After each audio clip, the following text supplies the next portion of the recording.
Hello, and welcome to episode 159 of Checkpoint Chat. My name is Alessandro Barbosa, and I'm joined, as always, by Matthew Figuera.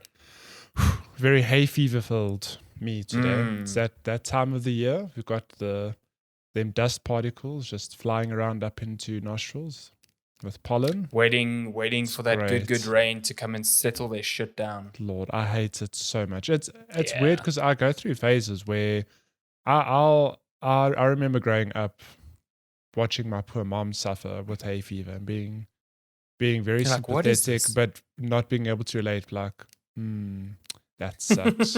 That's terrible. And then when I hit 25, I'd say it just started hitting me, and it's the worst thing. I hate it. So you're saying hay fever is an age thing? Well, apparently hay fever can happen. Hay fever can strike at any time in your life. So yeah, look after those nostrils of yours, because you never know when they'll stab you in the back. Listen, I'm super happy that it's warm, but I'm with you. The change of season always brings about some pollen in the air. And my throat is constantly dry in the morning. So yeah, I feel you, man. I don't get the whole I can't breathe through my nose hay fever, thank God. I don't get that either. I just sneeze uncontrollably and I get very congested. So if I sound nasally, I apologize, because I'm holding back thousands of sneezes at the moment, because the moment I start, it just won't stop. So let's go. I can't believe you're in a hoodie though. Like I'm very warm. It's more, well, you just got out of shower. It's more a thing of, I know it's warm, but it's not hot. It's just I'm comfortable now. It's not like a very thick hoodie either. So it's nice though, because yesterday I got into like comfy short, like I have like sweatpants. Everyone's got sweatpants now, especially during COVID. But I've got like sweatpants, but in short form. Yes, just best. So yesterday I got into those because it was too hot. But then at night it got like chilly, and I'm like, this is spring. It's like hot-ish during the day, and then at night you still need that thin jersey, you know? Yeah. You know what I mean? You see, you need that just little layer of something to keep you safe. Good. Yeah. I actually now that winter's gone, I decided to buy a hoodie because I'm that sort of person. Yeah, I mean, listen, if you don't know, for background, Matty and my girlfriend are very shocked that I've bought a hoodie, because they know I very rarely wear hoodies. I don't know. I had hoodies growing up, especially with a zip, down the middle, but they were never like my comfort thing. And I don't know how Shani especially thought I was fucking crazy because I just sit on the couch in a puffer jacket instead of like a comfy hoodie, and I'm just like, what? Yeah, that's not even a tale. That's an actual fact, because I was looking to buy you a hoodie for your birthday potentially. I was like, I can get you a nice gaming hoodie. So I'm busy bouncing ideas off Shani, and then it crossed my mind. I'm like, I've never actually seen you in a hoodie. Like, you wear a puffer jacket or just a nice jacket or something. So I asked her, and she's like, yeah, he doesn't wear hoodies. In fact, right now, and this is, I don't know, 8 p.m. in the evening. In fact, right now, he's sitting on the couch wearing his puffer jacket. I was like, why? Why do you do this? Insane. She couldn't figure out why. I'm just like, I don't know. Like, you know why? Because, and this is going to sound very vain, but I don't find hoodies that stylish. So I'm like, I'm not really going to leave home with this thing. So why would I? They're just comfy. They're comfort clothes. And that said, when I bought this hoodie, okay, I bought a bunch of stuff off Superblis because there was like a good sale there. But I got a Ben Sherman hoodie. So that's like now it's a stylish hoodie. You know what I mean? It's pretty good. Hilarious. Hoodies can get expensive. Holy shit. Like, yeah. I was looking at that Jurassic Park Reebok one that everyone was sharing. I know Grant Hines is a big Jurassic Park fan, so I saw it on him. But that hoodie's like 1,200 Rand. And I'm just like, that's a lot of money. Yeah. Clothing's expensive. Clothing's just I'm expensive. not going to pretend it's not. Yeah. I mean, shoes. I buy a lot of shoes. Well, not recently, but I did. And wow, Ultra Boosts are like 3,300 Rand nowadays. So, how much? Yeah. 3,300. Yeah. The new ones. Right now, I mean, all the ones I've bought were on sales for the previous year, and they don't really change like It's year the on same year. look, yeah. So yeah, 3,300 Rand for new ones, and then you can get the ones. Adidas has these 4D. Okay, I'm gonna say air quotes, but it is like 3D 4D. printed. Yeah, they call them 4D shoes, but they're 3D printed shoes, Oh my god. and those can go up to like 4.5, 5 grand. Yeah. Shit.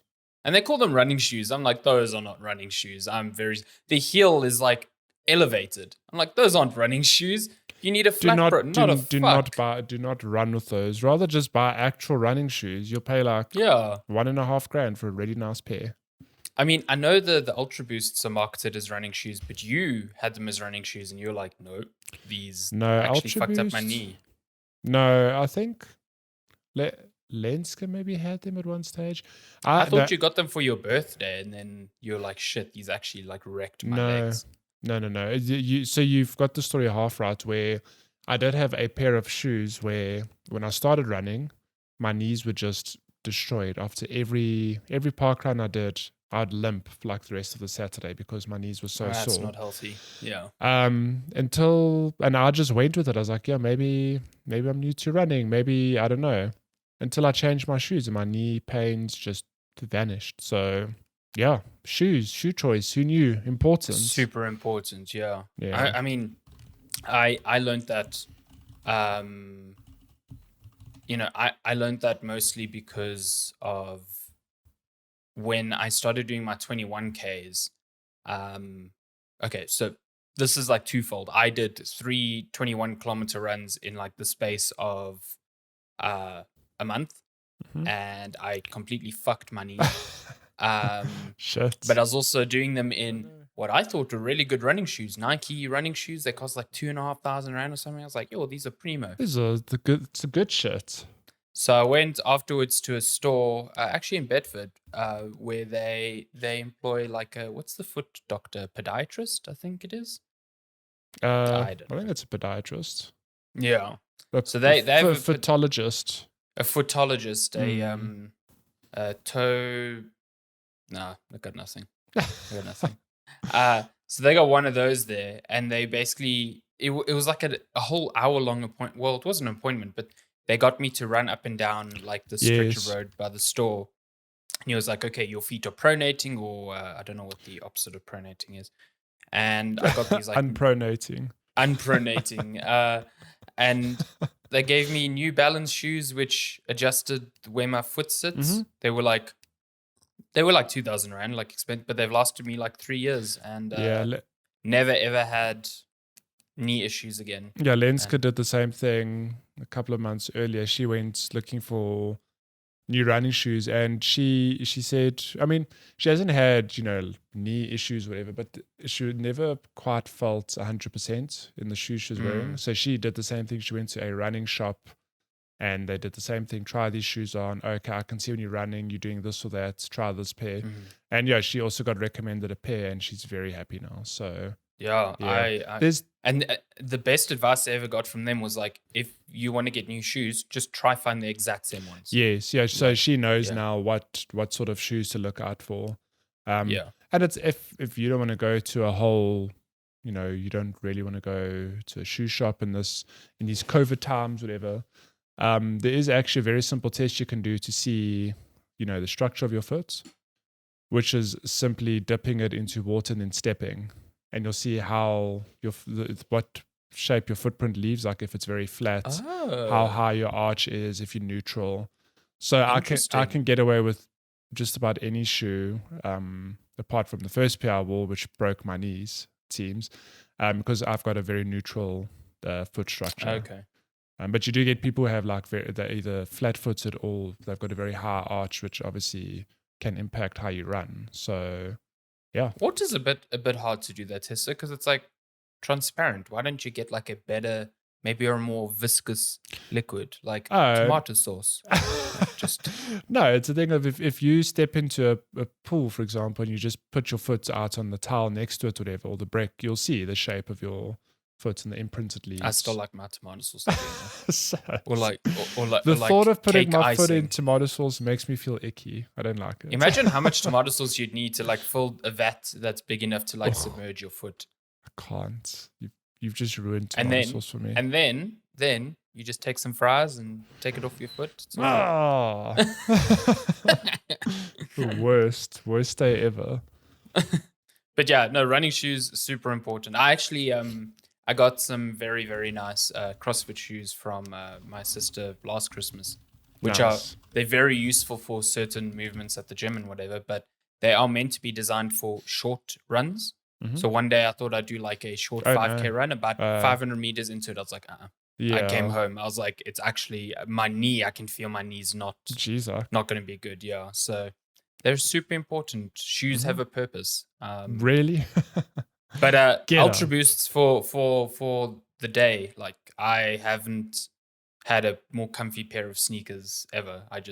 They seriously are like one of the best shoes for like Nice. everything. Yeah, like your except running. day-to-day, Yeah. Oh, they're so day-to-day comfy. shoes. They're so light. I They mean, I complete don't know you. if I'd pay 3,500 rand for a But- brand new pair, but they are worth that It's a money. I'd lot. say Jeez, it's a lot it's of a money. fucking lot of money. It's so much. Sure. Yeah. Well, The shoes. shoes. You know who wears shoes? Video game characters. As Mar- they run. Nice. Marcus Phoenix has big boots. He does. Aloy has sandals. Kratos has the skin Sandals. of a sheep he just killed, wrapped around his foot. My goodness. But you know who has the best shoes? Who? Jin Sakai. Whoa, what a okay, we're gonna do fucking segue. best Ghost of segue Tsushima ever. director's cut. Hello. Jeez. Best segue ever. So yeah, we've both been plugging away at the new content. I mean, does it have a name outside of director's cut? Yeah, I don't know. I think at one point there was that rumor that it was going to be called Ghost of what? Not Ghost of Iki, it was Ghost of Ishimura or Ikimura, whatever. And then the island ended up being called Iki Island. So I don't know. It's just the Iki Island content. Yeah, I like Iki Island. like yeah. what would I call this review? It's the Ghost of Tsushima director's cut review. Yeah, I guess so. Yeah. I guess. I mean, the expansion's only part of the director's cut. Exactly, yeah. Point So- is that Ghost of Tsushima has a little DLC / expansion, which, if you do not know, takes place on an island called Iki Island. And yeah, it just fits into wherever you are in the overall Ghost of Tsushima narrative. You can play it after you finish the game, or I think only does once it? you've reached the second act of the base game. Oh, that's weird. I thought it was specifically end of game because I guess then it adapts because I had characters.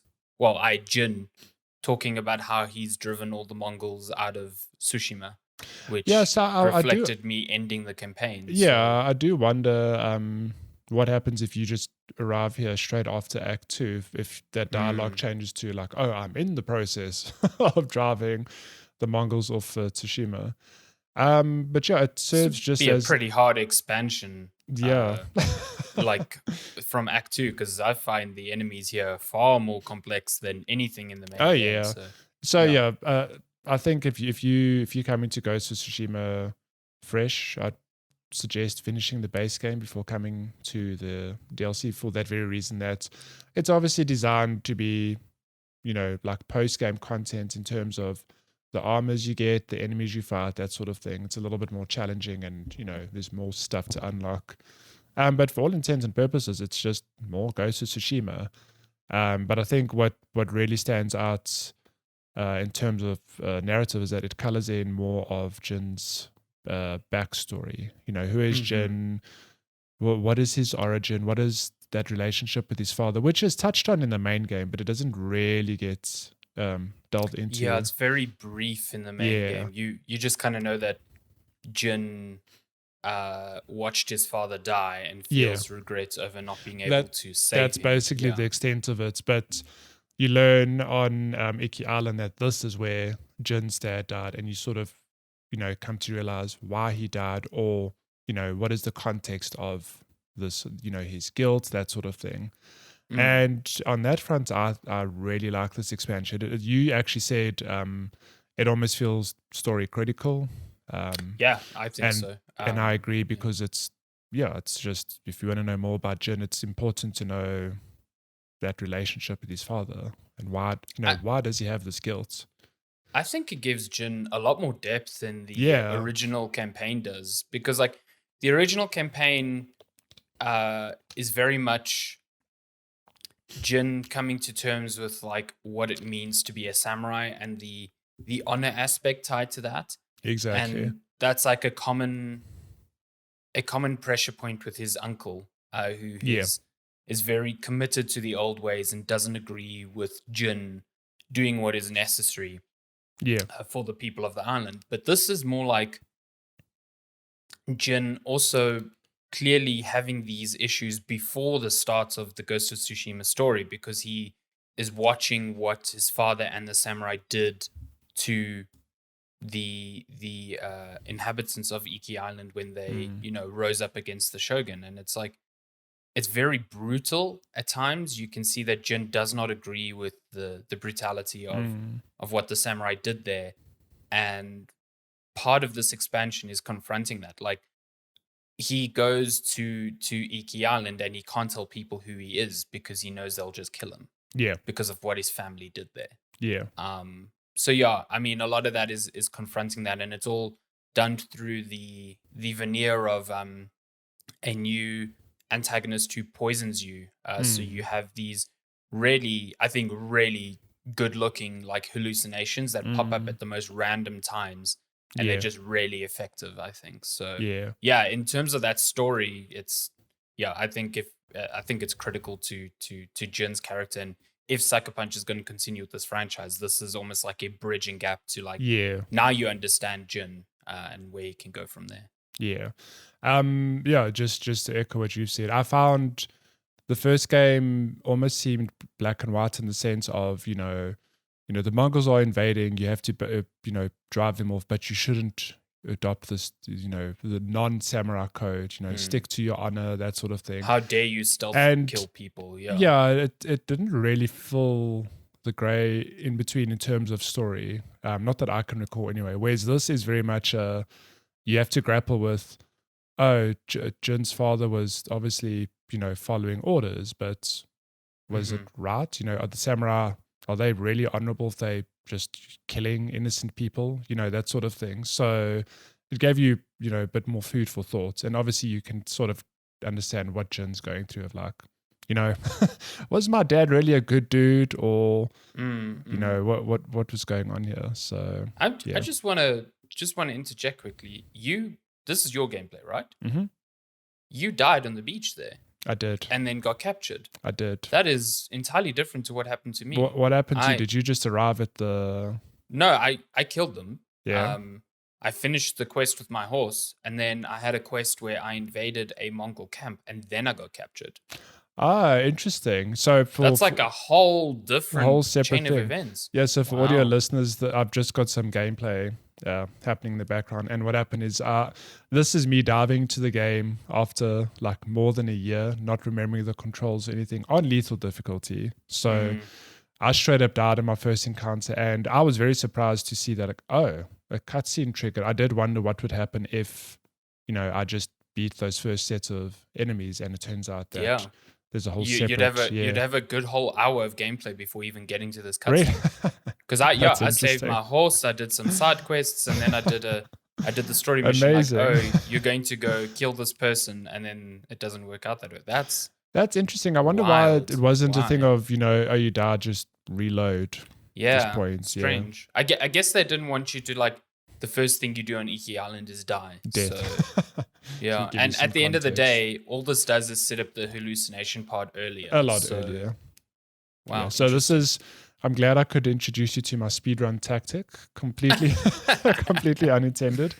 But yeah, I suppose this is a good point to jump off, is that you briefly mentioned it. The antagonist is a lady called the Eagle who poisons you, and this poison makes an appearance throughout the entire campaign, where it's interesting because it's a hallucination, but ultimately it's Jin confronting his inner turmoil. It's not really the Eagle appearing to him or anything. And yeah, I think it's a clever way to frame, his ongoing struggle with, family history and honor and all the samurai stuff that comes with it. Yeah. Yeah. No, it's done really well. Like straight after the sequence, you have like a portion of gameplay that seems real, but it turns out to be a complete like imaginative sequence, which is really good. Yeah. Yeah, so I mean, you finished the story. You said it's not that long. No, so I think, look, if the Iki Island itself, there's a lot to do. Like you said, you've been doing a whole lot of side stuff, and I've done a bit of side stuff myself. Like I had one side quest where that took me into dark caves to confront somebody to get some cool armor, which is really nice. Oh, cool. But I think, was it one of those legendary armor? Yeah, one of the legendary armors. I So yeah, done that the game's got a few extra sets of those, legendary armor, some side quests. But the main game itself, I'd imagine if you were to just mainline the quest, it would take you 4 to 5 hours. Which, I mean, there's nothing wrong with that. But if you want a ton of content, there is a whole island to explore. I tend to do a mix of everything where, I do one main quest, 2 main quests, maybe a side quest here if I'm nearby. But yeah, I really enjoyed it. They compare the landmass to like the size of the first act. The first act, and it is like it's a sizable island. And I do feel like the island has its own identity. It is gorgeous, like in a different sort of way that wasn't present on Tsushima. Oh yeah, like this is so for me. This was my first touch point with Ghost of Tsushima on PS5. I never played it. Oh, yeah. When a patch or whatever dropped earlier this year, I waited for an actual the real upgrade. So looking at this at 60 FPS with these very lush, colorful landscapes, it's really, really pretty. It's one of those things where I know what next gen looks like, and I know this doesn't really have ray tracing or anything fancy like that, but it's just a visually gorgeous title, which makes you go like, wow, games have come this far. Like I'm playing this on this huge island, which just runs so smoothly. It's a marvel to me that this ran on PS4, because that too. Yeah, if you didn't tell me, like if this didn't release on PS4 and just came to PS5, I'd believe you that this was a next gen game. Because it is just like how Sucker Punch got this running on a PS4 at all is a feat. And it ran. I mean, it wasn't. It ran really well. Yeah, it wasn't like 60 FPS, but it ran. No, it very was a well. solid 30. Like no problems there. But I think the 60 FPS, I mean, the fact that the game looks as good as it does and then runs at a rock solid 60 is one thing. Insane, yeah. But the combat sings with the extra frame rate.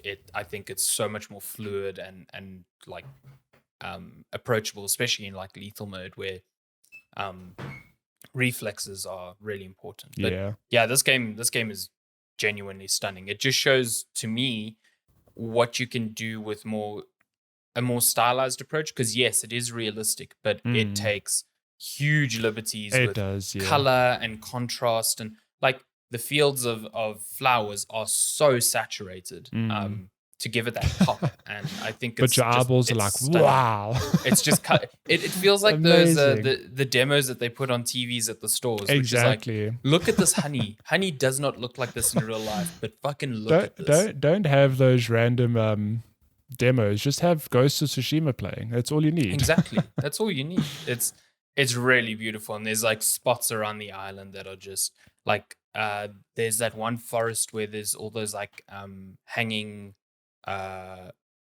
purple trees. They almost look like jacaranda trees. Like, why am I in Pretoria? How did I get you? Yeah, actually it's Pretoria on the island. I went to the square, picked up some red squares, you know what I mean? Amazing. Yeah.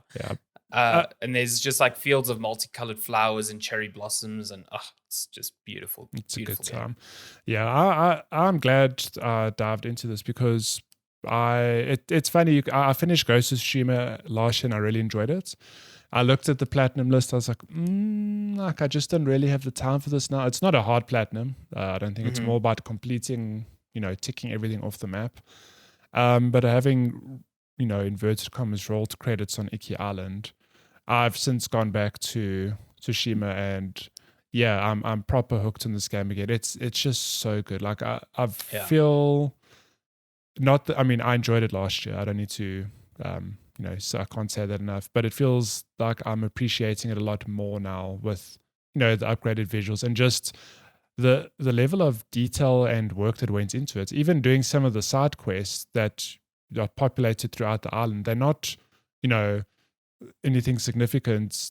I wouldn't say there's huge arcs like something in, say, The Witcher 3, but the level of writing and things you have to do for those side quests, I'm like, damn, this game, they really put a lot of work and effort into it. And only now I'm really sitting back and going like, damn, like I really appreciate this game. It really is, for all intents and purposes. I mean, this isn't a unique take, but it is the modern Assassin's Creed, if Assassin's Creed didn't go in the direction that it did. And I appreciate it for that, because like I really wish, I'm not a huge fan of the direction of Assassin's Creed currently, and I wish we had more of this style of game. But like Psychopunch also did like many things a lot better as well. So yeah, I mean, when I first started the game last year, I didn't actually get into it that much. I was just like, I don't know if I'm really into this. And then when I gave it another shot, it's actually only at the end of the year or beginning of this year. Yeah, I think it was only this year you got into it. It properly hooked me. Then it was just like, yes, it is a bit of that like lizard brain thing of just, okay, I'm going to tick all of these side quests off. I'm going to get all of these upgrades, whatever. But it's each so of those satisfying. activities is satisfying. Yeah, exactly. Like, and some of those are new here. Like you've got different side quests where you've got to liberate like monkey and cat sanctuaries, which is really cool. Ah, yes. Let's talk the Guitar Hero version of Ghost of Tsushima. Let's talk about the cat sanctuaries.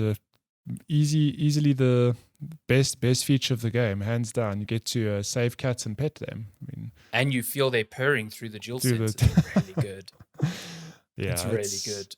I actually really like the DualSense implementation, because I think it's subtle. Like you can feel your horse's hooves as you run around. There's a lot of really good stuff that they've put in where it just makes you wish that more third parties put as much effort into the DualSense, because it really is a great controller. I mean, even one example that comes to mind when I started playing, do you remember those sort of like fireflies that buzz as you get closer to a record or something? You now feel that through your controller. That little that's cool. Yeah, as you get closer to the record or the collectible or whatever. And it's a thing of, I mean, I was very mindful of them in when I played the game on PS4, but now I'm feeling it through the controller. I'm like, okay, cool. Let me find where this thing is hiding. It's really good. I mean, feeling the cats purring through the controller is such a surreal feeling. It's kind of great. Like, when did Lupin get in my lap? Oh, it's just my controller. And then you've got other side quests like archery challenges, which are really, I think, challenging. Like I had to change my equipment. I had to do 1 or 2 upgrades, and then I was able to get the like 8-second time limit on some of them.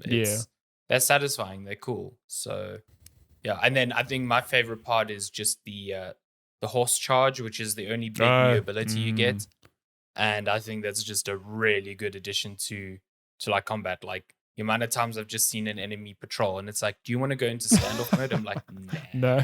I'm just gonna fucking just gonna YOLO into my them. horse. Yeah, I think that's one thing the game does so well. It's just very good at being cinematic, and when you charge into someone with the horse, it's every time you connect, it's got this very brief slow-mo moment. You just, it feels so good. You feel that connection every time. It's really well handled, Yeah. So yeah, Ghost of Tsushima Director's Cut. If you played it on PS4, I think it's incentive enough to go back, pick it up on PS5. If you've never played Ghost of Tsushima, shit, you are in for a treat. It is, like, hands down one of the best open world games, I'd argue. I mean, like you've said earlier, it's for all intents and purposes the Assassin's Creed Japan, but done like it is very, the very one well. that everyone's been asking for. Like Ubisoft will never make this game now, because even if they do Japan, it's not this type of It'll Assassin's always be Creed. compared to this. Yeah, so and the bar's high.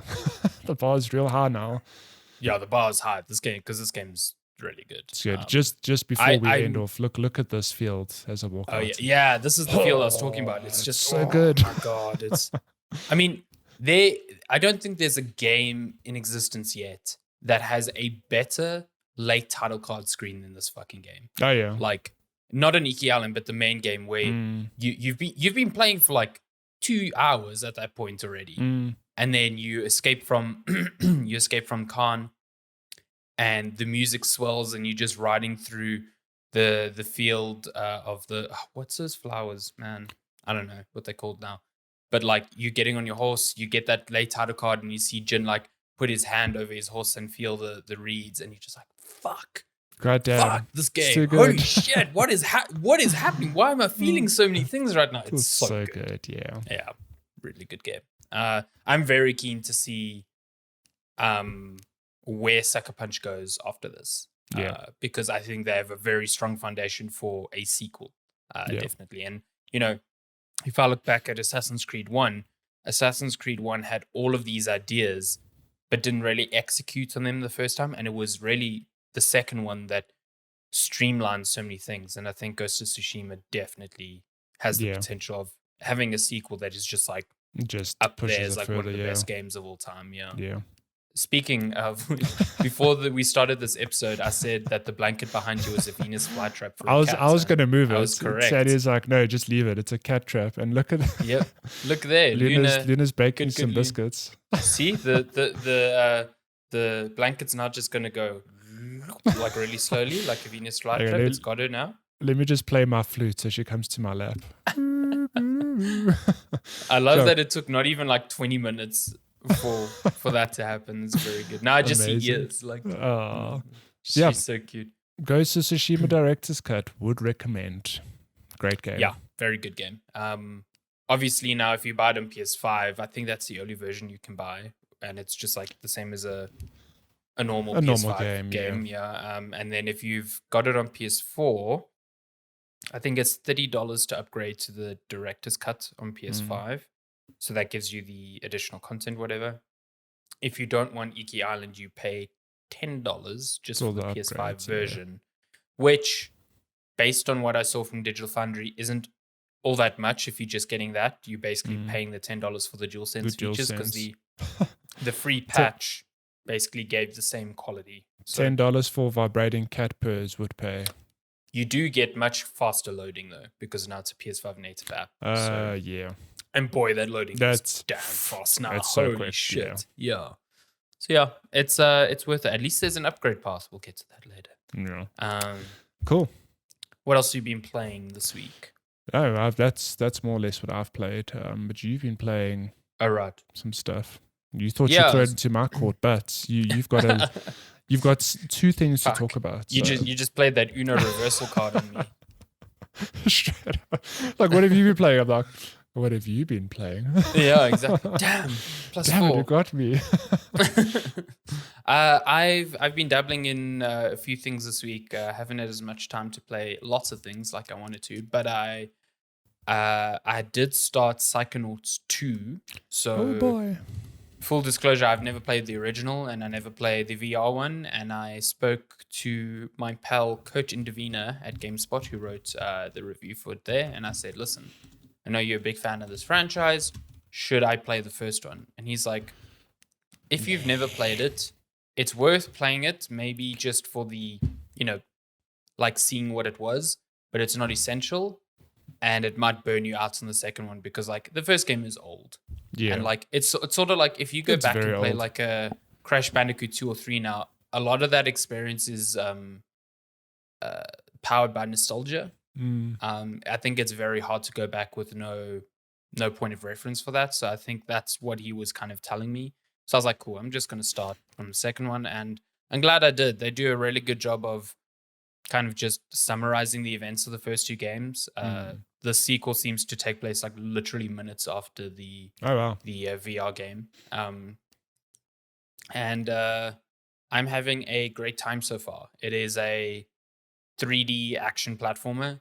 You play as Raz or Rasputin. He's a member of the Psychonauts, who are a team of like special agent psychics that can dive into people. Ooh. Listen, this is like Inception, the game. I'd never realized that's what Psychonauts was. Like you dive into people's heads, and then the environment is warped by their, their thought process, their insecurities, their concerns, their doubts, and those are all represented really well in enemy designs. Like you've got an enemy called the Sensor, which is sort of like your in-head filter. So thoughts that you think but never come out of your head. Those are like, so there's like this enemy that's got like this big like nose stamp, and he comes at you, he's trying to stamp you with that. And then you've got this like goop enemy that slows you down, and that's I think those are doubts. So they slow you down. Then you've got what is the flying one? I think it's concerns or anxiety or something. I don't know. Everything's like rooted in this a sort of like a mental condition in a way, and their abilities on you kind of make sense in that. And I think that's really, really cool. It's a really subtle way of expressing the sorts of feelings that you have in your head. Like the enemy of doubt slowing you down, that's like perfect. Like when you doubt something, you're always slow to start something, you know what I mean? Yeah. And the fact that the enemy's ability is slowing you down, I think is really clever. Like, whoa, this is too real. Yeah, exactly. And even the collectibles around the levels are pretty cool. Like there's these bags called emotional baggage, which I think is hilarious. And they're crying, and you have to find the tags to make them complete and get like it's very, very amazing. Good. And then, so I've played the first 2 hours, and the first level literally feels like Psychonauts Inception Edition, because you've basically convinced a bad guy that he's awake, and you've constructed a mental like construct around him to try and convince him into giving you information you need.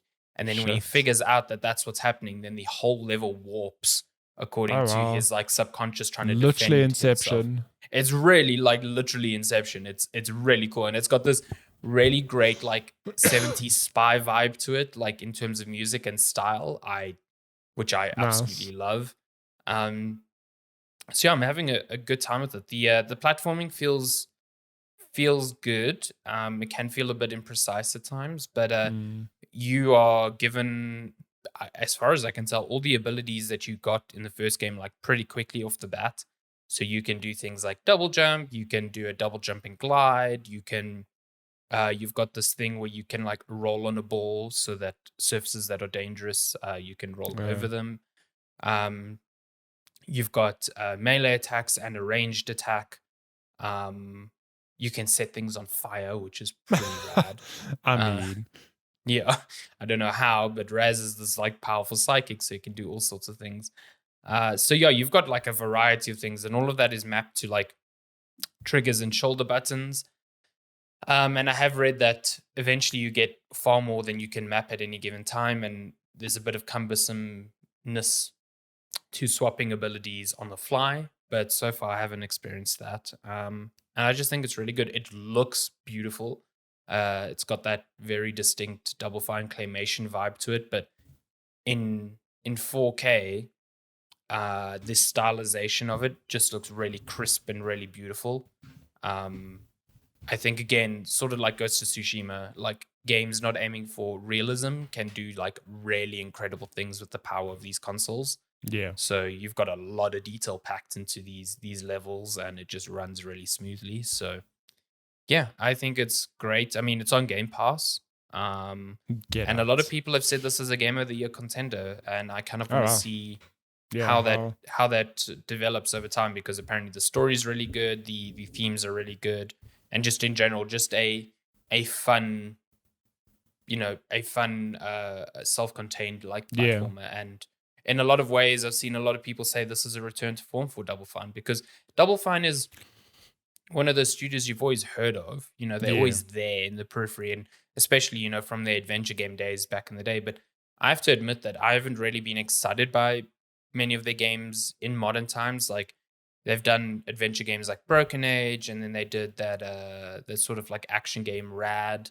And then they've been working on Psychonauts 2 for so long. Forever, yeah. Yeah. And I just never felt like, I was like, okay, Double Fine, I know they've got Tim Schafer and a really good team, but the games have never really appealed to me. And now playing this, I'm like, yeah, this feels like they're back on track in a way. And I think a lot of that comes from, the financial stability of Microsoft. Yeah, they were Gives snapped up. them the time to do what they want to do. There was I think a blog post by Tim Schafer saying that just before Microsoft purchased them, they were thinking of drastically reducing the scope of Psychonauts 2 because they just didn't have the money. Couldn't, yeah.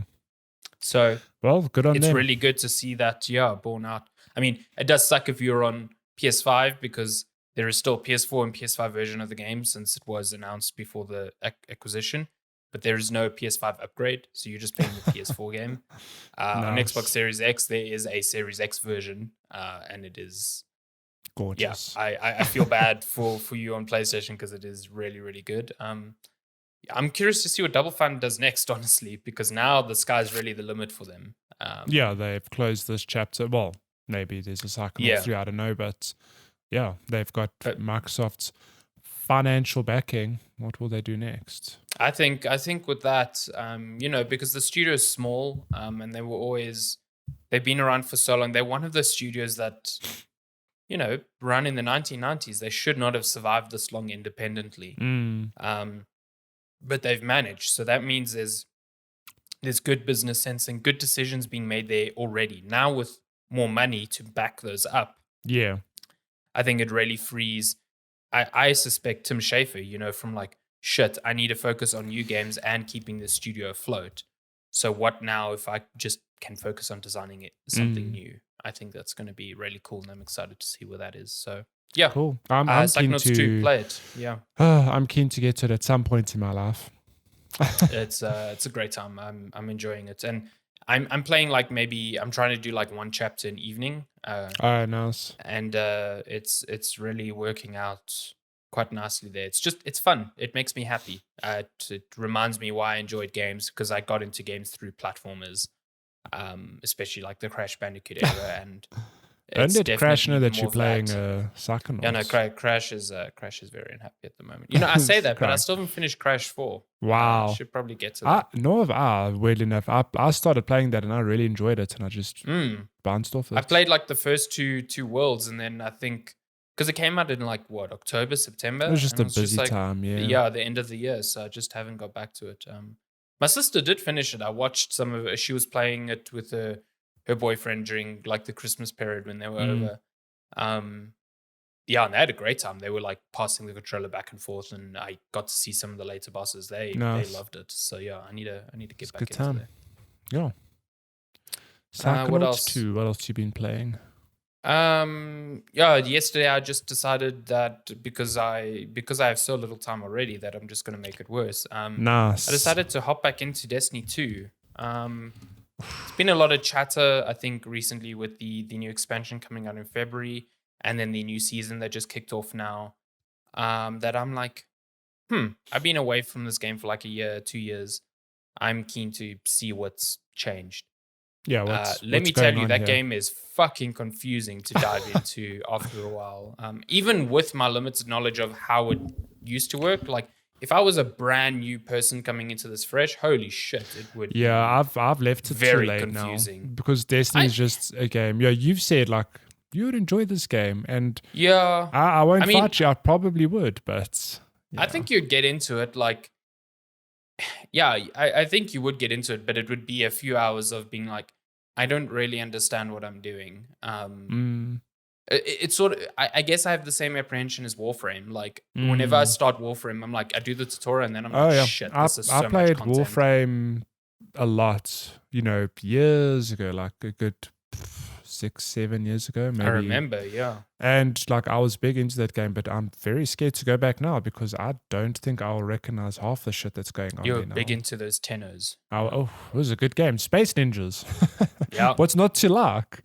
But that's what's interesting about these sorts of games, because they go through these like ebbs and flows of popularity. Because I feel like 2-3 years ago, Warframe was like, shit, people need to get into Warframe. And a lot of Destiny players were getting into Warframe because Destiny just wasn't doing it for them. And now I feel like with the Witch Queen coming for Destiny 2 and this whole roadmap, like Bungie being very open and saying Destiny 2 is not in a place we're happy with now. We are going to make drastic changes over the next year and a bit. I think that's given a lot of people like confidence to be like, cool, I'm going to get in now and see that through.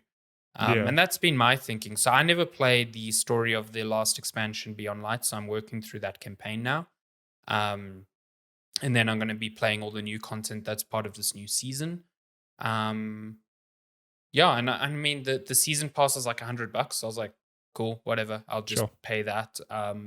And because I'm playing on Xbox, all the expansions are on Game Pass. So I didn't have to buy the expansions, which is, I think, a really a really good move by Bungie, because like I'm like, imagine if I was getting back into Destiny 2 and I'd be like, okay, Holy I want to shit, get back how in, do you even but now I need to begin? buy the latest expansion, which is 500 Rand or something like that. Like, if I just want to dip my toes in and see if I'm going to stay, having it on Game Pass and me just being able to play that content is super It's a big useful. win, yeah.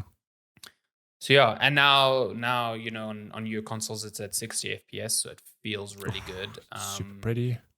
Yeah, I'm digging it. It's real power fantasy, shoot lots of things, see numbers pop off, Pew, pew. get loot type of thing. And I feel like once I'm back in that loop, I won't stop, because I was Once you're big back in into that Destiny loot. 2 a while ago. Yeah, let me tell you. Yeah, so having a good time with that. We'll play more of that, so we'll see what happens. But yeah, Destiny 2. I can't even look you in the eye and say I'd give it a try, because just the thought of even trying to dive into that just terrifies me. You should start with me. No. No. Like, I'm you should just just gonna start say with no. me and just play it with me, and then I can take you through the the bits that I'm a bit confused by, and then introduce you to the other bits. And although Bungie did say that Beyond Light was the best jumping on point, and I tend to agree. So yeah, you should get on. I just can't. I can't bring myself to do it. My God.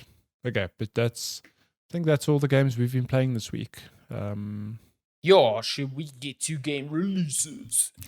Game releases! Now that we're in February, now it's all very... We are not in February. September, sorry. What's going on here? Can I tell you? That's the wrong tab. You know that I'm into this whole building your own keyboard thing now. So there's a thing that I never... this tab up. Hang on, what's going on It's here? fun. I'm going to talk about keyboards. Nice. There's a thing about building your own keyboards that they don't tell you. That you become obsessive with the smallest imperfections. So now some of the switches I bought, they're doing this like weird double typing thing. So now I need to rip up the keyboard, replace that key, relube the keys, whatever.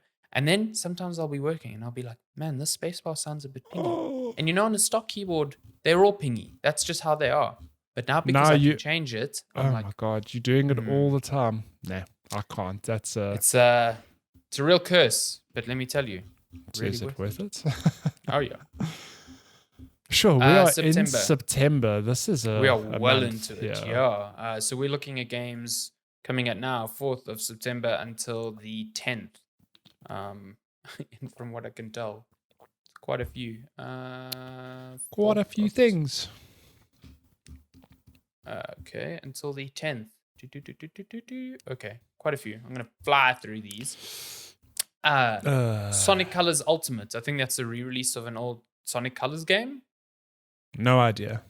I'm not huge into the blue blur, so can't tell you. That's out on PC, PS4, Xbox One, and Switch, September 7th. This is a game I'm quite keen on. Fist. Forged in Shadow Torch. It's a game where I think you play as a rabbit with a big mech arm, and it's like a 2D action platformer. Oh, that sounds cool. Yeah, it's out on PS4 and PS5, September 7th. Dream Cycle, Steam Early Access and PC, September 7th. Vampire the Masquerade Blood Hunt. This is the multiplayer shooter. Steam Early Access PC, September 7th. Dull Grey coming to PC, September 8th. Final Fantasy IV Pixel Remaster. So this is part of that collection being released. PC, iOS, Android, September 8th. Game called Struggling. Damn, sounds like my life. PS4, Xbox One, September 8th. Ultra Age coming to PS4 and Switch, September 9th. a game I've been looking forward to a lot, The Artful Escape. This Mhm. is like that indie. I can't even explain to you what it is. It's just psychedelic and looks fucking crazy. Nice. PC, Xbox One, Xbox Series X and S. It's also on Game Pass, Mhm. September 9th. Blood Rain. Yo, lots of vampire games. What the Betrayal. shit? This Fresh bites. subtitle, Fresh Bites. Oh god. Ah. Oh, wow. All of the platforms, September 9th. Residual coming to PC, Xbox One, and Xbox Series, and Switch, September 9th. Another big one, Life is Strange True Colors. Big sequel to that franchise. Oh yeah. I That's need to out get now. into that as well. Mm-hmm. PC, PS4, PS5, basically all the platforms. Mm-hmm. Tales of Arise. I didn't realize this was Goddamn. this soon. Big JRPG. I think a lot of people are excited for this one because it's like this series is finally getting a big budget to play around with. So yeah, that's out September 10th. They showed that at an Xbox event like a year or two ago, and I thought that was a real good trailer. Yeah, it looked really good. Yeah. It sucked me in. So yeah, maybe this is the sort of Persona 5 moment for the series. You know what I mean? So yeah. Who knows? WarioWare, Get It Together, coming to Switch September 10th. I am keen as hell for this game. You've never played a WarioWare game. I haven't. I Right. played the demo and it is nonsense and I love it. Oh, so did you actually play the demo? What did you think of it? You just enjoyed it? It's great. It's so That's stupid, but that's I love Wario it. games, and it's got multiplayer now, right? Well, 2-player. If I'm not mistaken. Yes, yeah. So hopefully we get code for that. I'm keen to give that a go. I had a Wario game on DS, and it really is just a collection of mini games that are so stupid but just so fun. and then they hit you at like a blitz pace with it. Yeah, it's a great time. I'm very keen. Wario. Wario. Kraken Academy. Yar. Learning to be Cthulhu. I don't know. September 10th on PC. I didn't realize this was out so soon either. Lost in Random, the EA Originals game. Basically all the platforms on September 10th. Kind of looks cool. I'm kind of keen on it. Oh, man. And then too much NBA 2K22 basketball. All the platforms September 10th as well. And the next and then the very next game after that, Deathloop next week. Can't believe it. Deathloop and Skatebird. Oh yeah. I didn't realize that was a pun until recently. It's a pun? Skateboard. Oh, skateboard. I did not know that either. Yeah. Skatebird. Yeah. It's how people from New Zealand say it. You want to go skatebird? Do you want to go birding? Go birding. Yeah, so that's game You rock releases. up to the skate park with your binoculars and your safari hat, and you're like, wait, it's not the birding I was expecting. Yeah. My goodness. Okay. Game news. What should we lead with this week? What's the biggest news, you would say? You know, I don't like starting on negative news, but I really don't like what Sony's doing currently. Bam. In terms of... Oh, wait, that's not the right news. That's the good news. That's the good news. That's the good news. Oh, sorry. This one. Bam. I don't like what Sony's doing in terms of cross-generation upgrades. So if you didn't catch it this week, okay. So there's pre-orders open for Horizon Forbidden West coming in February. Lots of editions. That special edition with the big elephant and the small baby Aloy. Very cool. Little baby Aloy. There was a bit of confusion, I think, when they said that the standard editions were platform specific. So your standard edition on PS4 was for PS4, and the standard edition for PS5 was PS5. And people assumed, because this is how it worked in the past, that there would just be an upgrade path. So we spoke earlier that Ghost of Tsushima, even today, if you buy it on PS4, you can pay a $10 fee to get the PS5 version. Yeah. That is the case for Death Stranding Director's Cut later this month. That has been the case for most cross-generational PS4, PS5 exclusives. Spider-Man Miles Morales even had the upgrade for free at launch. Yeah. So, Horizon Forbidden West, despite being announced at the same time as Miles Morales and being spoken about in that free upgrade scenario as well, doesn't even have an upgrade path now. Like, absolutely none. So if you buy the PS4 version, you will not straight up be able to upgrade that to the PS5 version. Not possible. Yep. And if you got the PS5 version, you will not be able to play that on PS4. You can play the PS4 version on PS5, but then, of course, it is a backwards compatible title. So you don't get DualSense functionality. You don't get the fast loads, the upgraded visuals that come with that. Nothing. Mm-hmm. The only way to get a version that works across both is to pay for the premium digital deluxe version, which is not $70. It's $80. Nope.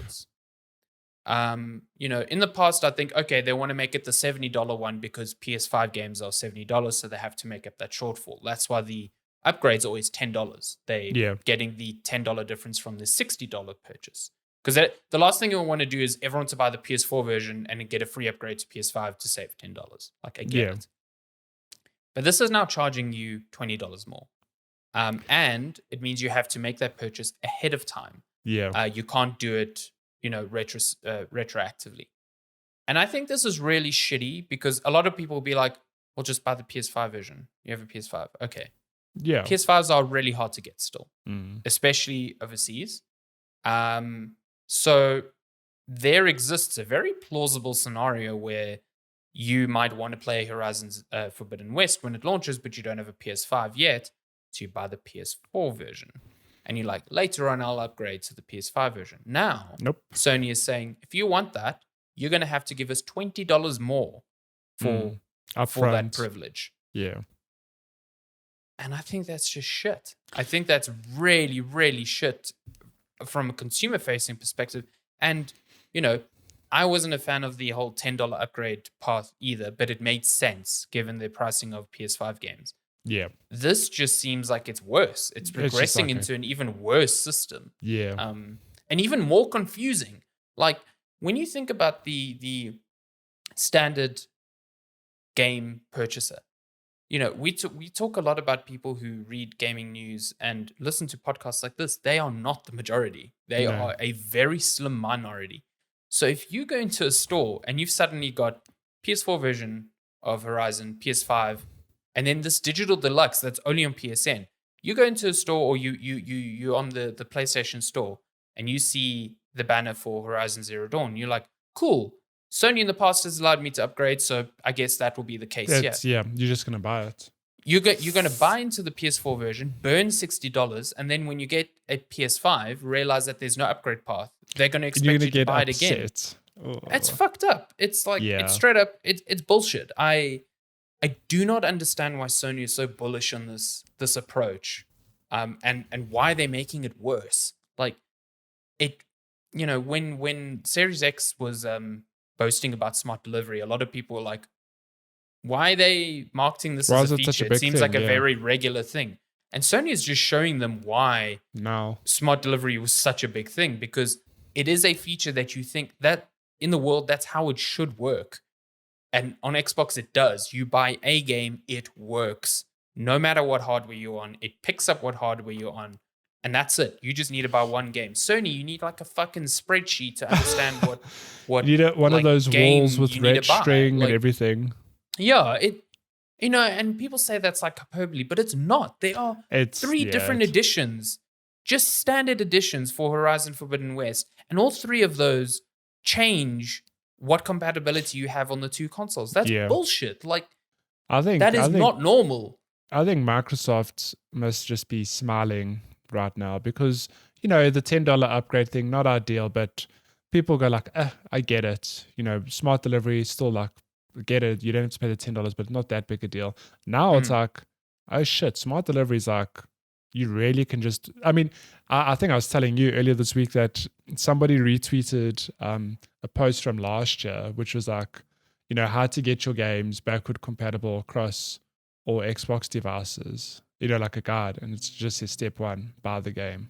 Yeah, It's really that's that how simple. easy it is. You pay the once-off fee. There's no 3 million different versions, and you can play it on Xbox One, Xbox Series X, whatever the hell you have.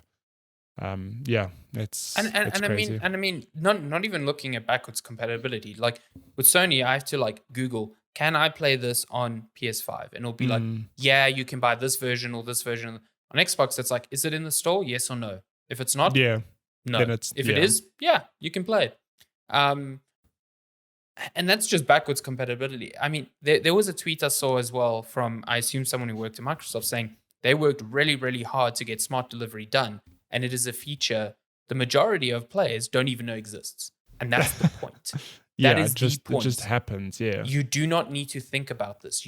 All you need to think about is buying the games you want and playing them. That's it. I mean, this is even worse when you consider Game Pass. Like, Sony is expecting you to pay $80 to play a game across its generations of consoles. Microsoft is saying you can do that for 10. Yeah. That is almost a year's worth of Game Pass just to play across consoles. And Microsoft is saying all of our exclusives, they work on any console you play them on where they're available, and it's $10. It is fucking absurd that Sony thinks they can get away with this. And it is going to come back to bite them. Like, in the long run, I think it will. They are definitely market leaders right now in terms of console sales and in terms of just, I think, the overall sense of where they are. Like, they definitely have very, very, very strong exclusives, much more than Microsoft. But I can tell you now, people are hard to forget the feeling of being burned by a game purchase. And if you purchase the PS4 version of Forbidden West, which is a completely normal thing to do, like people saying, oh, you should know better than to buy the PS4 version. Sony is selling it on PS4. It's there. Like, it's there to a console base that is 90 million strong, and people who cannot buy a PS4 yet. You cannot blame the consumer. Yeah. It is there for a reason. Sony's putting it on PS4 because they know there's a market there.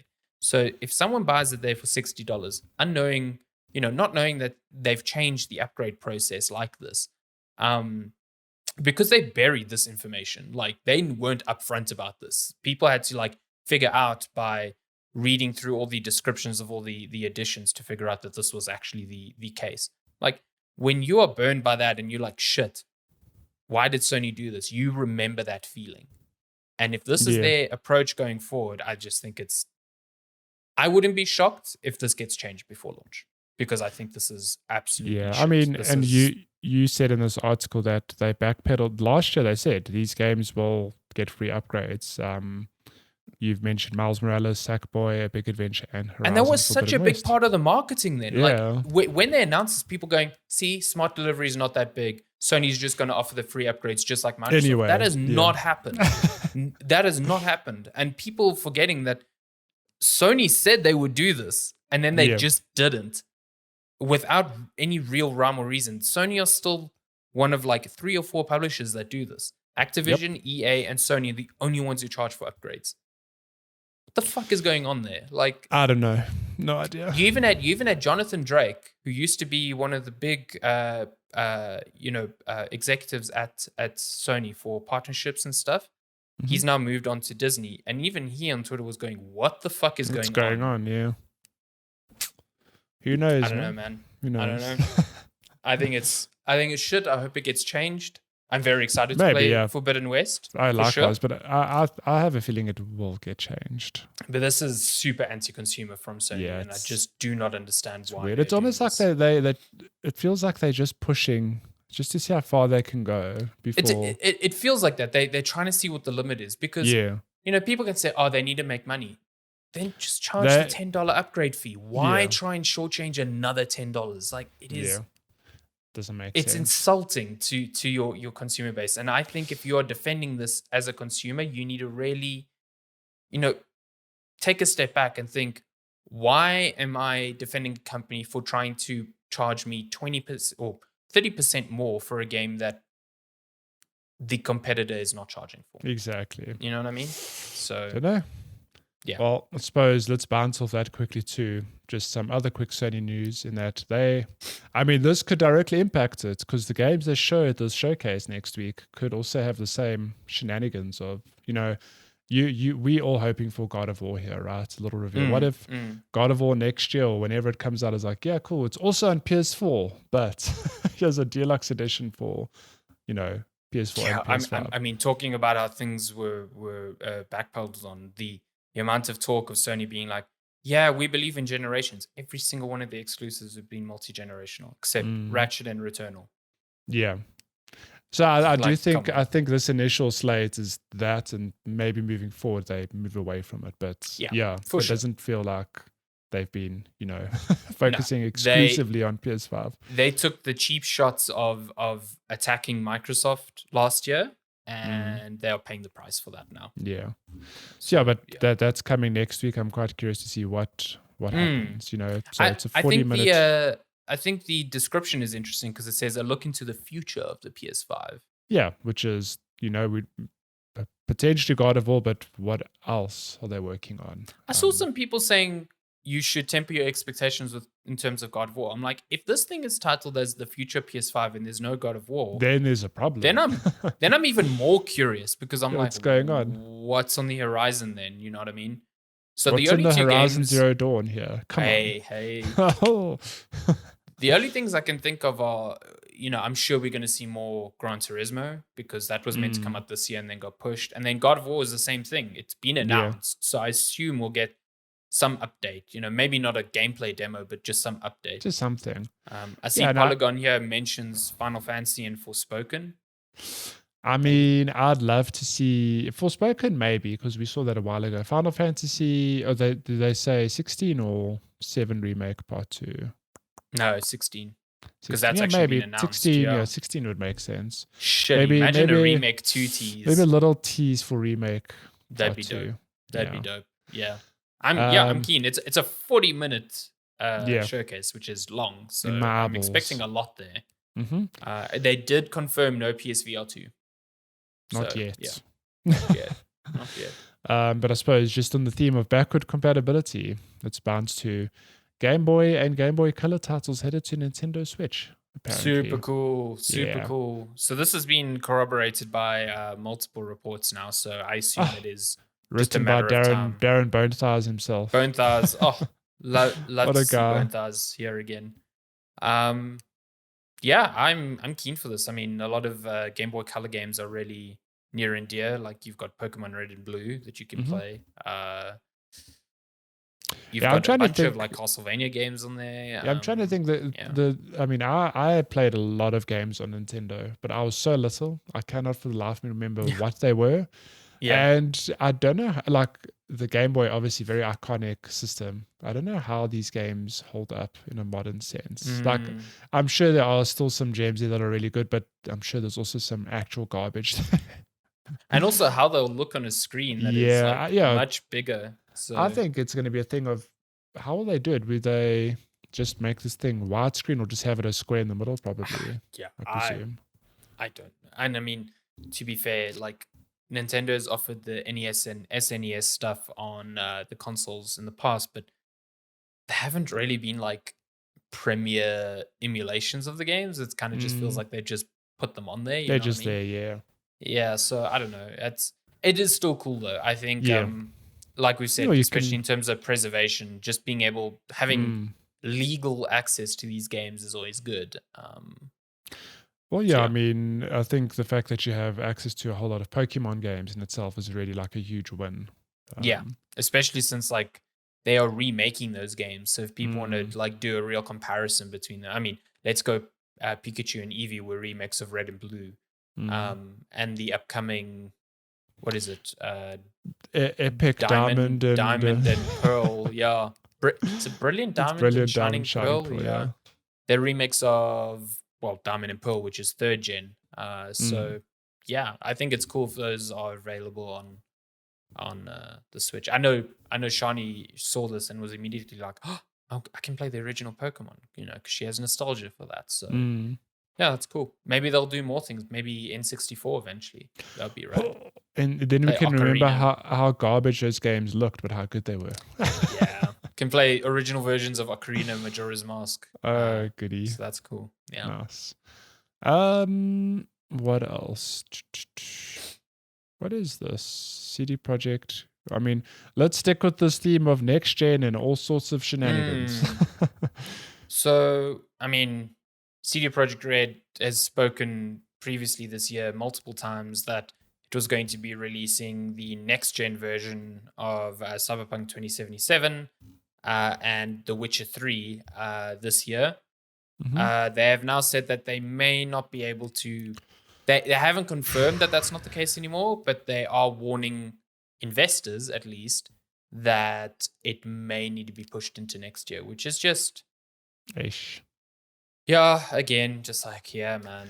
I think Cyberpunk's just taking their time in terms of fixing up bugs and stuff. Yeah. I think Cyberpunk is a project. I mean, I'm not going to say that they want to move from, because we've seen amazing revivals of games over the years, like a No Man's Sky type thing, but I wouldn't be shocked if this is just a game they want to like put in their rear view for now and just focus on something new. Yeah. Because it has just been a mess. Actual dumpster in all fire. sorts of proportions. Yeah. So yeah. So yeah, who knows? Who knows? I wouldn't be shocked if they get pushed. To be honest. And I think them acknowledging that it might be pushed means it is going to be pushed. So yeah, it is what it is. Windows 11 launches in October for the PC nerds. When last did we have a Windows?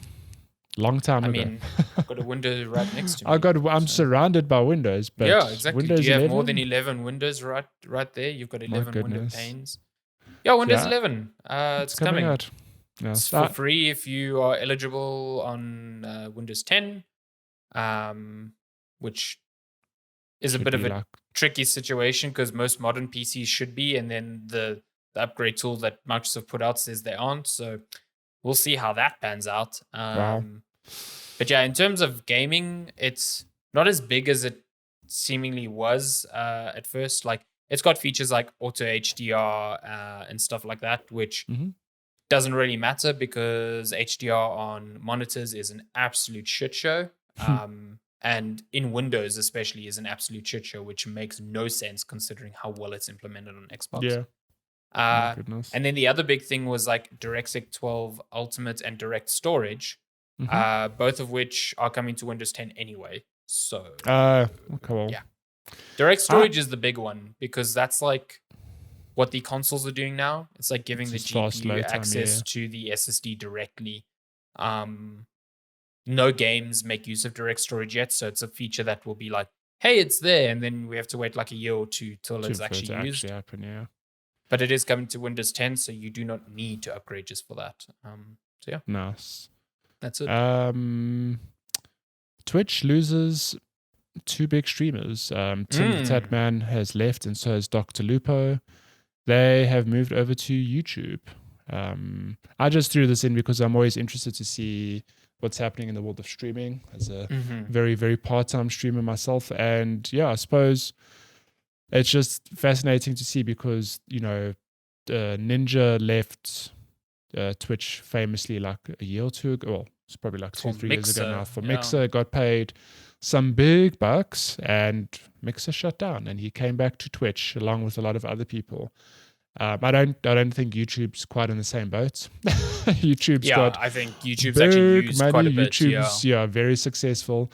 And yeah, Tim the Tatman, if you don't know who he is, you actually mentioned he might strike a memory if you remember when Fall Guys was all the rage. Was it a year or two ago? Like, what is time anymore? I don't even know. God, did Fall Guys come out last year or the year before? I think it was last year.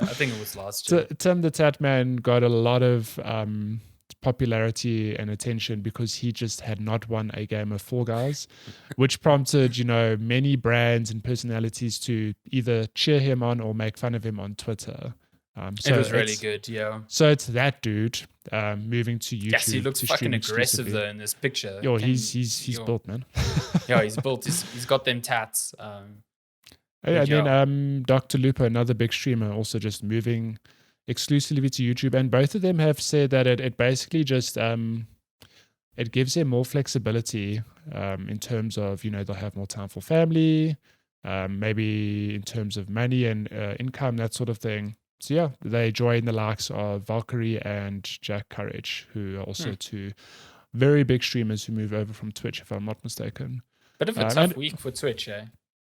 Yeah, and I think September 1st, there was this whole movement of, no, I don't know what the actual name is called, but streamers not streaming to Twitch is like a, stand against this, in action against, toxic chat and that sort of hate raids. I've been seeing hate raids, yeah, raiding on channels and just like no tools for streamers to prevent stop this shit from coming. So yeah, it's interesting. Bit of a rough week. I've dabbled with both now. Like I streamed to YouTube recently, and it's honestly a tricky thing to choose though. Like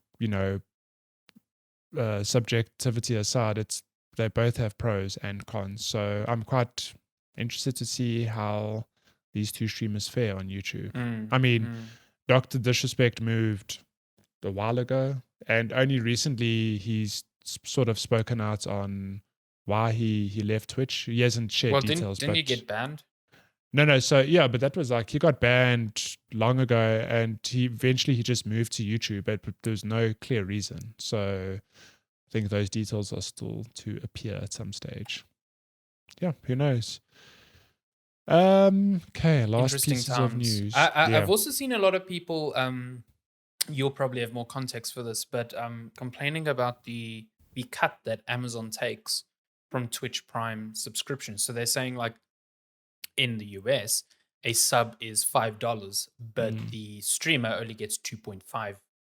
Yeah, so if so you're like streamers are going, if you just tip me $3, you are actually contributing more. You are saving $2 and you're contributing to me more. It's like So if you're an affiliate, which is like the inverted commas baby tier streamer level, you get half of a subscription. If you're a partner, you get a bigger cut. I think it's like 60-40, but even then it's not like, or maybe 70-30, but even then it's not like a huge improvement. So yeah, that's don't know. I mean, when you're bleeding content creators that have 7 million followers, maybe it's time to reassess certain things, Okay, last quick pieces of news. Death Stranding sequel is reportedly in negotiations. FedEx Delivery Simulator 2 on the horizon. I'd be down. Potentially. I have fucking no idea what a sequel would be considering how the first one ends. But yeah, I don't know. I don't know. I don't know. I've seen people saying like, oh, the second one should be more like Metal Gear. No. Like, I mean, Death Stranding is its own thing. Like, but doesn't the director's cuts include missions which are, for all intents and purposes, meant to be Metal Gear-esque?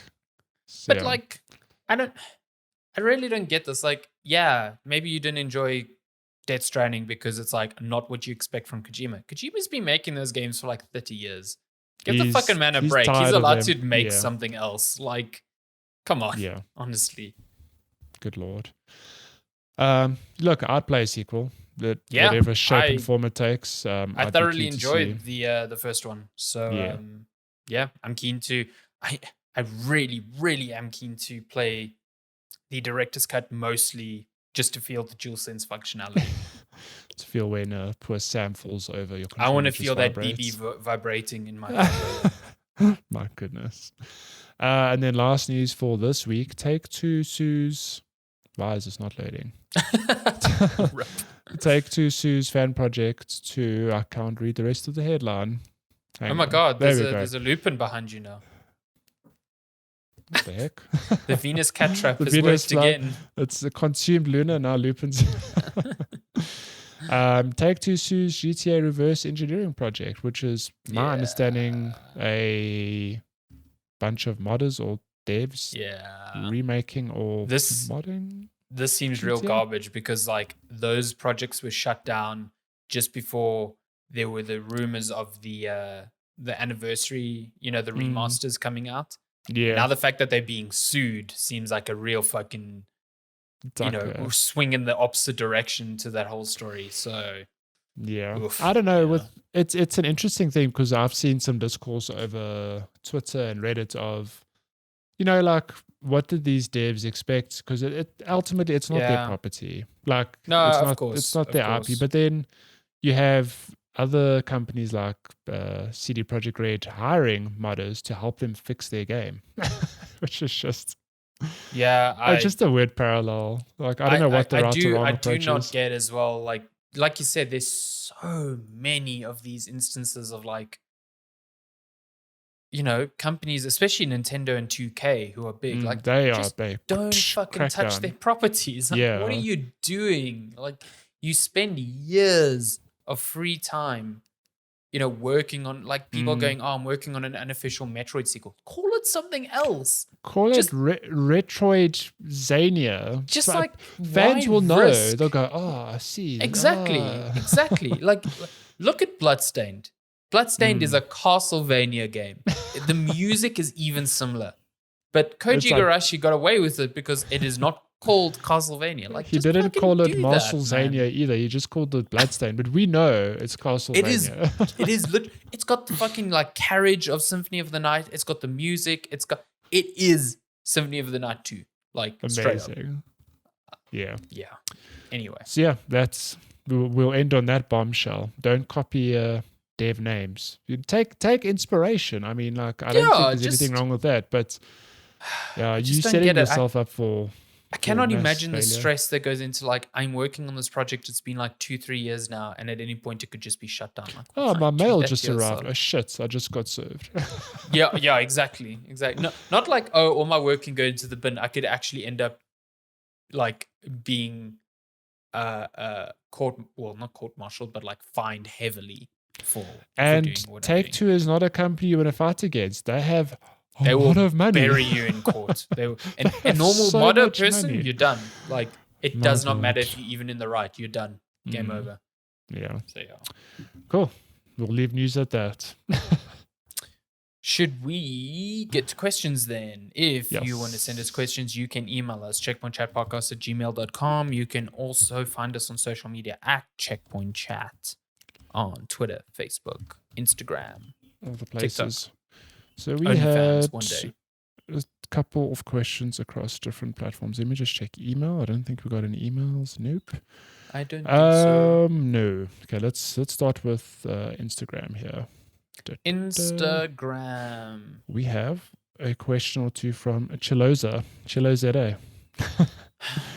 He says, who would win a chess game between a person who can see the future or a person who can read minds? The real 1v1. See, this is like a paradox right now because surely it'll just end in a draw or a stalemate because neither of them will be keen to move because they'll know what the other one's going to do. I think it still depends on who's the better chess player. Because, like, I mean, that's fair. You can I could look into the future and know like, this dude's gonna move that there, but I'm not gonna know what to do with that. exactly. And that goes the same for reading minds. If I know, like, if I'm reading minds, that means I either know. Actually, not thinking about it. So say you were a really good chess player and I could read your mind. Then that means I could see your entire strategy unfold. But then again, how would I stop it? It would just only help means me. It would help me in the next move, and then you would just recalculate, and then I'd be like, well, shit, now he's still going to fight. Yeah, it would only help me in the scenario where my opponent's like, shit, I hope he doesn't move the knight to that square there. And I go, knight to that square. Yeah, and he's exactly. like, shit, that's the perfect move. But then that guy would never make the mistake because he can see into the future. So he knows he would make that move. This is true, yeah. But like you said, this creates a paradox because if I can read your mind, so say I'm the guy that can read minds and you're the guy who can see into the future. So you're seeing into the future and you're going, he's going to move here. And then I read that from your mind and go, well, then I'm not going to move there. But then that changes your future. So then you think something different and then I can read that. So we just end up not actually playing. That's what I said from the beginning. It's a stalemate. We just paralyzed to our chairs going, I can't move. And then we actually, then we playing with fire because then we are opening up all sorts of tears in the multi-dimension and space time, and In then alternate next thing timelines, Cthulhu yeah. comes and eats us both, and actually I that's don't who like wins the chess this. match. Speaking of reading, well, not reading minds, but looking into the future and time loops, Outer Wilds, go play that game. Thank you for coming to my Checkpoint My Chat TED Talk. So I think we both should ask agree. this question during the Spider-Man movie. Like, will Doctor Strange and Spider-Man play a chess game in the multiverse? Who would My win? goodness, maybe. And then one quick one from Chilo. Why was Sandy's Trackmania time so slow on Thursday? Is the time too tired? Wow. Listen, I was having a bad day Right in the heart. Trackmania day. Man, I get that. I have times when I get on the track and I'm I couldn't crash focus, into man. walls. I don't get good lines. And then I have days where I get on, I'm like, damn, I'm literally a god right now. I'm getting such tight lines. I'm not beating the world record because it's still like a second and a half ahead of me. But listen, I'm he kicking said I everyone was else's shit, butt. but I broke like personal records on like 4 tracks. So Exactly. get So fucked, Cello. isn't that the most important thing? Yeah, Come exactly. on. No, the most important thing is you're playing with friends. Yeah. Thankfully, Cello wasn't there, so it's It's okay. all about family. Am I Yeah. right? We have a question from Best Bash who asks rather, ideal motherboard and RAM setup for a 3rd gen Ryzen 5. I'm gonna For a 3rd gen Ryzen I'm gonna 5. hand this to you because this means nothing to me. So firstly, I would question why you're getting a 3rd. Oh, sorry, 3rd gen Ryzen. No, What did wait, you yeah, think? no, I thought Zen 3, never mind. So yeah, firstly, I would still see if you can get a 5th gen, like Ryzen 5000, because the Ryzen 3000s are not bad, but I do think you'd benefit, especially with CPU stuff. That stuff you keep for like half a decade. So try get as modern as you can when you are building.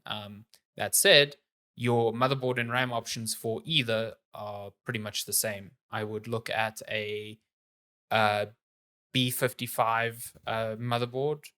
So there's lots of motherboard ranges that work with both sockets. So I think it's B4500, B5500, and then you get your I think it's like X570s and stuff like that. Those are like very top tier motherboards that I don't think are necessary for most people. B55M, 5500 and 5500M strike a good balance because they give you modern features like Gen 4 SSD support and usually 2 M.2 slots on your things and a decent array of USB ports. 4500s are fine, depending on, they're a step down, but you can still find really good ones. But yeah, B5500s are really good. And then for RAM, I think obviously 16 gigs minimum nowadays. Yeah. And AMD really loves good speeds and timings. So I think at a minimum, 3200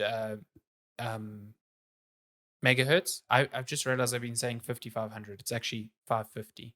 Not anyway. 3200 megahertz at a minimum. And then always remember that your timings are more important than overall speed. So if you have a set of RAM sticks that are 3200 megahertz with C14 or C15 latency, those are better than getting a faster 3600 megahertz set with latency of C18. Rather have a good balance of speed and latency. So yeah, this means that's my recommendation. Actual nothing to me. The only thing I'll say when you is upgrade, just come to me. I will. My next upgrade, I just want more USB ports. My motherboard is like I mean, you see when I got my AMD board, I bought a small motherboard to fit in a more compact case, and that means less USB ports. And I'm sad I did that because I mean, how many ports. USB ports do you have? Like in total? I have like in total, I think 6. So what, like, is it 6 in the back or 4 in the back and 2 in the front of your case? Oh no, 6 in the back, and then 6 just and 2 in the front. Yeah. So I've got the same situation. So we've got 8. It's still not enough. It's not enough. It's not enough. It makes me sad. I've got this lovely Logitech keyboard which I can pass through another USB I've got it's got USB pass through to plug in a flash drive right in my keyboard. I can't plug into USB ports into my computer. Yeah, I don't have enough space. I mean, what are your slots? My slots are taking one's for keyboard, one's for the headset, one's for wireless mouse receiver, one's for webcam. So those are the webcam has to go to USB 3 slot. I've got one for the XLR mixer that has to go to USB 3 slot. The keyboard ideally needs to go to USB 3 slot. Bluetooth receiver, then just a power cable. It's too much, man. So it's me. It's mouse, keyboard, microphone, headphones, webcam. That's 5. Stream Deck 6. Oh, Stream Deck, yeah. The what's it called now? The HD60, the capture. Oh, yeah, your Elgato, yeah. 7, yeah. And then a power cable for controller or whatever, 8.